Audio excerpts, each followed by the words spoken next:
Good afternoon friends, me Shivani Patil youth IS मराठीमध्ये आपलं स्वागत आहे। आपण डेली करंट अफेअर्स रोज बघत असतो। यामध्ये रोजच्या होणाऱ्या ज्या काही चालू घडामोडी आहेत त्यामधील जे महत्त्वाचे पॉईंट्स आहेत ते आपण डिस्कस करत असतो।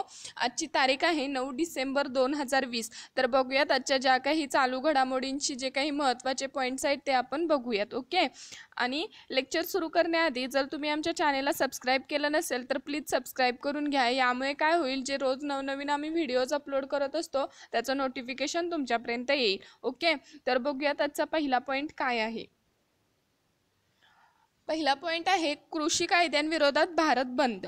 ओके, तर काल 8 डिसेंबर रोजी पूर्ण भारत बंद होता, त्याच्याशी रिलेटेड ही बातमी आहे। तर बघूयात ह्याचे महत्त्वाचे पॉइंट्स काय आहेत जे एक्झाम ओरिएंटेड आपल्यासाठी खूप महत्त्वाचे आहेत।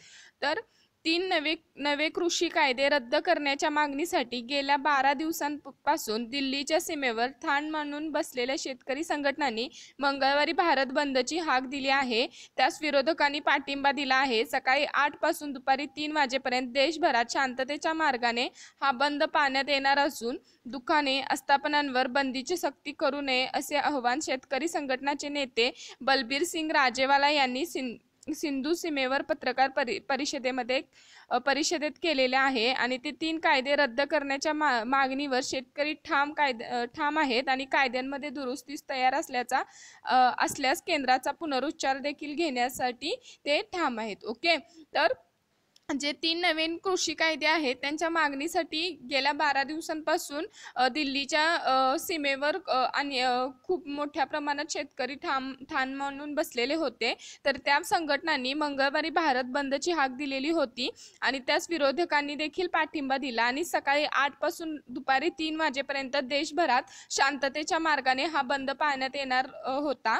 आणि त्याच अनुषंगाने दुकाने, आस्थापनांवर बंदीची सक्ती करू नये असे आव्हान देखील शेतकरी संघटनेचे जे नेते होते बलबीर सिंग यांनी सिंधू येथील सीमेवर पत्रकार परिषदेमध्ये केलेलं होतं। ओके, तर ते 3 कायदे रद्द करण्याच्या मागणीवर शेतकरी ठाम आहेत आणि कायद्यामध्ये दुरुस्ती करण्यास देखील तयार असण्याचा केंद्राने त्यांना आश्वासन दिलेलं आहे। ओके, तर देशभरातील 18 विरोधी पक्षांचा भारत बंदला पाठिंबा, त्यामध्ये कामगार संघटना, व्यापारी आणि वाहतूकदारांकडून देखील त्याचं समर्थन झालेलं आहे।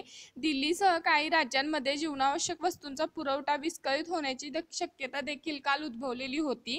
आणि यामध्ये केंद्राच्या सूचना काय होत्या, तर भारत बंदच्या पार्श्वभूमीवर केंद्र सरकारने सोमवारी राज्य आणि केंद्रशासित प्रदेशांना मार्गदर्शक सूचना दिल्या।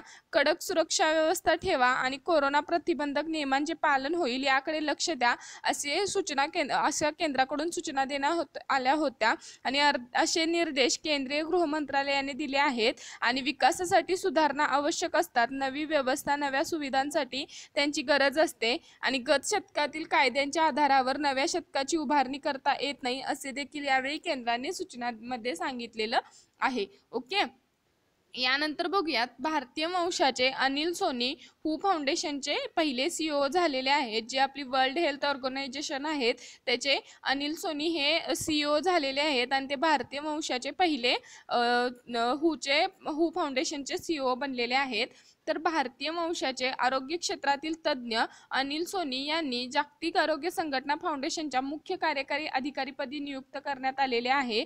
आरोग्यविषयक समस्यांना तोंड देण्यासाठी जागतिक आरोग्य संघटनेने या जागतिक आरोग्य संघटना फाउंडेशनची निर्मिती केलेली आहे आणि अनिल सोनी हे या संघटनेचे पहिले मुख्य कार्यकारी अधिकारी बनलेले आहेत। ओके, तर अनिल सोनी यांच्याकडे 1 जानेवारी पासून मुख्य कार्यकारी पदाचा कार्यभार दिला जाणार आहे आणि या दरम्यान त्यांची लक्ष आरोग्य क्षेत्रातील नव्या तंत्रज्ञानाचा वापर आणि त्याचा फायदा सामान्य लोकांपर्यंत पोहोचवण्याचा असणार आहे। ओके, तर आरोग्यविषयक समस्यांना तोंड देण्यासाठी जागतिक आरोग्य संघटनेनेच म्हणजे हू या जागतिक आरोग्य संघटना फाउंडेशनची निर्मिती केलेली आहे। आणि अनिल सोनी हे या संघटनेचे पहिले मुख्य कार्यकारी अधिकारी बनलेले आहेत आणि हे भारतीय वंशाचे आरोग्य क्षेत्रातील तज्ज्ञ अनिल सोनी यांना जागतिक आरोग्य संघटना फाउंडेशनच्या मुख्य कार्यकारी अधिकारपदी नियुक्त करण्यात आलेले आहे। आणि अनिल सोनी यांच्याकडे 1 जानेवारी पासून मुख्य कार्यकारी अधिकार पदाचा कार्यभार दिला जाणार आहे आणि या दरम्यान त्यांची लक्ष कोणती असणार आहेत तर आरोग्य क्षेत्रातील नव्या तंत्रज्ञानाचा वापर आणि त्याचा फायदा सामान्य लोकांपर्यंत पोहोचवण्याचे त्यांचं मुख्य त्याच्यावर भर असणार आहे। त्यानंतर जागतिक आरोग्य संघटनेने कोरोना महासाथीच्या दरम्यान मे 2020 मध्ये जागतिक आरोग्य संघटना फाउंडेशनची सुरुवात केलेली होती। तर आतापर्यंत अनिल सोनी हे global health care company Viatris सोबत कार्यरत होते। ते ग्लोबल इन्फेक्शन डिझीजचे मुख्य म्हणून देखील वियाट्रिसमध्ये सेवा बजावत होते। तसेच यापूर्वी अनिल सोनी हे क्लिंटन हेल्थ ॲक्सेसमध्येही देखील कार्यरत होते आणि 2005 ते 2010 या कालावधीत त्यांनी या ठिकाणी सेवा देखील बजावलेली आहे। या व्यतिरिक्त सोनी यांना बिल आणि मिलिंडा गेट्स फाउंडेशनच्या आरोग्य विभागातही कार्यभार सांभाळत होते आणि त्यांनी HIV उपचारांमध्ये देखील मोलाची भूमिका बजावलेली आहे। ओके, तर ही त्यांची मुख्य म्हणजे ज्या काही त्यांनी ह्याच्या आधी कुठल्या पदावर कार्यरत होते आणि त्यांनी कोणत्या क्षेत्रात महत्त्वाची भूमिका बजावलेली आहे त्याची थोडक्यात माहिती इथे दिलेली आहे। परत एकदा सांगते, जागतिक आरोग्य संघटनेने कोरोना महामारीच्या दरम्यान मे 2020 मध्ये जागतिक आरोग्य संघटना फाउंडेशनची सुरुवात केलेली होती। तर आतापर्यंत अनिल सोनी हे global health care company Viatris सोबत कार्यरत होते। ते ग्लोबल इन्फेक्शन डिसीजचे प्रमुख म्हणून देखील वियाट्रिसमध्ये सेवा बजावत होते। तसेच यापूर्वी अनिल सोनी हे क्लिंटन हेल्थ ॲक्सेसमध्ये देखील कार्यरत होते। 2005 ते 2010 या कालावधीत त्यांनी या ठिकाणी सेवा बजावलेली आहे। या व्यतिरिक्त सोनी यांनी बिल आणि मिलिंडा गेट्स फाउंडेशनच्या आरोग्य विभागात ही कार्यभार सांभाळला होता। त्यांनी HIVच्या उपचारांमध्ये देखील मोलाची भूमिका बजावलेली आहे। ओके, त्यानंतर बघणार आहोत आपण 2024च्या पॅरिस ऑलिम्पिकमध्ये ब्रेक डान्सिंगचे पदार्पण। या आधी जे काही 2 पॉइंट्स मी सांगितलेले आहेत त्यामध्ये जर तुम्हाला काही सूचना किंवा काही क्वेश्चन्स वगैरे असतील तर ते देखील तुम्ही मला खाली कमेंट बॉक्समध्ये सांगू शकता। त्यामध्ये आपण पहिल्यांदा कृषी कायद्यांविरोधात जो काही भारत बंद ठेवण्यात आला होता त्याच्याशी रिलेटेड माहिती घेतलेली आहे। जे 12 दिवसांपासून दिल्लीच्या सीमेवर शेतकरी ठाण बांधून बसलेले होते त्यांनी मंगळवारी भारत बंदची हाक दिली होती आणि त्याच विरोधकांनी देखील पाठिंबा दिला आणि सकाळी 8 पासून दुपारी 3 पर्यंत भारत देशभर बंद पाळलेला होता आणि त्यामध्ये केंद्राने ज्या काही सूचना दिल्या होत्या त्याचं देखील काटेकोर पालन त्या ठिकाणी करण्यात आलेलं आहे। त्यानंतर भारतीय वंशाचे अनिल सोनी हू फाउंडेशनचे पहिले CEO बनलेले आहेत त्याची देखील माहिती बघितलेली आहे। आणि आरोग्यविषयक समस्यांना तोंड देण्यासाठी जागतिक आरोग्य संघटनेने या जागतिक आरोग्य संघटना फाउंडेशनची निर्मिती केलेली आहे आणि अनिल सोनी हे या संघटनेचे पहिले मुख्य कार्यकारी अधिकारी बनलेले आहेत आणि हे यांच्याकडे 1 जानेवारीपासून मुख्य कार्यकारी अधिकार पदाचा कार्यभार दिला देखील जाणार आहे। ओके, आणि जागतिक आरोग्य संघटनेने कोरोना महासाथीच्या दरम्यान मे 2020 मध्ये जागतिक आरोग्य संघटना फाउंडेशनची सुरुवात केलेली होती। ओके, त्यानंतर आता आपण माहिती बघणार आहोत 2024च्या पॅरिस ऑलिम्पिकमध्ये ब्रेक डान्सिंगचे पदार्पण। ओके, तर ब्रेक डान्सला अधिकृत ऑलिम्पिक क्रीडा प्रकार म्हणून मान्यता देण्यात आली आहे। तर पॅरिसला 2024 मध्ये होणाऱ्या ऑलिम्पिक क्रीडा स्पर्धेत ब्रेक डान्सच्या समावेशाचा निर्णय आंतरराष्ट्रीय ऑलिम्पिक समितीने म्हणजे IOCने घेतलेला आहे। ओके, तर युवा पिढीला ऑलिम्पिककडे मोठ्या प्रमाणात आकर्षित करण्यासाठी रस्त्यावरील नृत्याला म्हणजेच स्ट्रीट डान्सला मान्यता देण्याचा निर्णय IOCने घेतलेला आहे। त्यानुसार 2024 मध्ये पॅरिस येथे होणाऱ्या ऑलिम्पिकमध्ये ब्रेक डान्सिंगचा समावेश होणार आहे।